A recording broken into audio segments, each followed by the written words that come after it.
Hi everybody, this is Kyle Tomson with Tomson Burnham Real Estate. I am a real estate agent in Salem, Oregon, here in the heart of the Willamette Valley. And today I'm going to begin to answer the most common question we hear from folks thinking about moving to Salem. What are the best neighborhoods in Salem?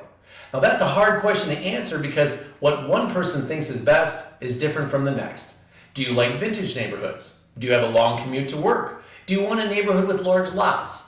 The answers to these questions will change what is the best neighborhood for you. So in this series of vlogs, we're going to talk about the most common best attributes in which neighborhoods around Salem fit the bill. This is part 3 of the series, and today we're going to answer what are the best vintage neighborhoods in Salem. So stay tuned.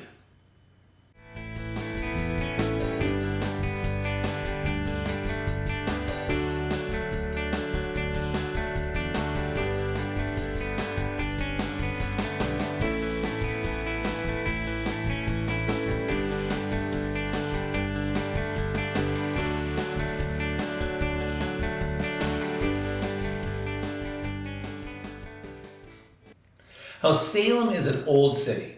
Settlers started to arrive in 1812, and by 1851, Salem became the capital of the Oregon Territory, 8 years before Oregon even became a state. By 1910, there were over 14,000 people living in Salem, and the population started to grow steadily. As a result, the neighborhoods began to be built in earnest in the 1920s. And as a result of that, Salem has a lot of vintage neighborhoods. The Court Chemeketa and Gady Hill neighborhoods are on the National Register of Historic Places. You'll find a wide range of architectural styles in both neighborhoods, including Victorian, arts and crafts, federal, and foursquare. Homes started to go up in Court Chemeketa in 1870, and one of the newest homes was completed in 1948. Homes range in size from 600 square feet to over 5,000 square feet. The Gady Hill neighborhood is adjacent to Bush Pasture Park, which itself is home to one of the oldest conservatories west of the Mississippi. The first house in Gady Hill was built in 1859, with the last one wrapping up in 1941. The homes in this neighborhood range from about 1,500 square feet on the small side to about 4,300 square feet on the large side. Now, Salem also has some neighborhoods that are designated as heritage neighborhoods. This is a Salem designation for neighborhoods with a lot of vintage homes. The Grant neighborhood, on top of having a variety of arts and crafts, bungalows, Cape Cods, and Norman farmhouses, is also Salem's most walkable neighborhood. Grant has a strong neighborhood association and a real sense of community.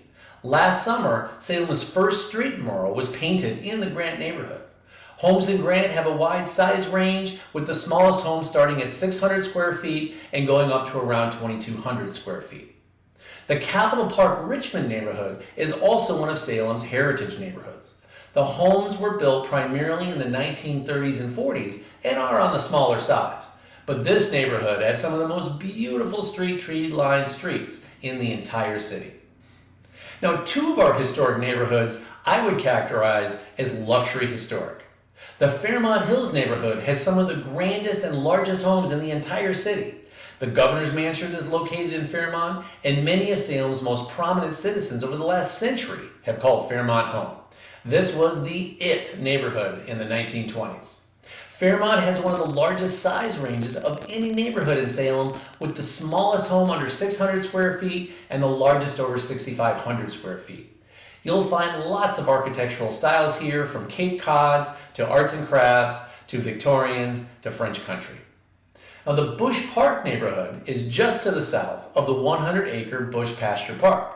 The homes in Bush Park are a bit smaller than in Fairmont, with the majority of the homes being between 600 square feet and 2,000 square feet, but most are beautifully maintained. There are a few other vintage neighborhoods worth mentioning. Walnut Park is a tiny neighborhood just to the south of Center Street, adjacent to the Oregon State Hospital. What's interesting about this neighborhood is that it was built because Salem's old hospital was located where the Oregon State Hospital now resides. The doctors and the other staff lived in Walnut Park so they could be near the hospital. Now, the Inglewood neighborhood has 2 parts. The original part was built out from the early 1900s to 1940. This part of the neighborhood has smaller cottage-style homes and bungalows. East Inglewood was built in the 1950s and has box-style and ranch-style homes, and many have the trademark pink bathrooms. The bulk of the homes are between 1,000 and 2,000 square feet. One thing a lot of our clients like about this neighborhood is that it has its own park and its own elementary school. They tell us they love the intimate feel and the community of this neighborhood. The last neighborhood we'll talk about is the K neighborhood. Located just north of Market Street, the K neighborhood is known for its plethora of Norman farmhouses and Cape Cod homes. There's also a wide size range in this neighborhood, with the smallest homes around 700 square feet and the largest around 3,500 square feet. And that, folks, are Salem's best vintage neighborhoods. If you liked what you saw here and you want to see more, hit the subscribe button on your screen and you'll be alerted when my next video goes live.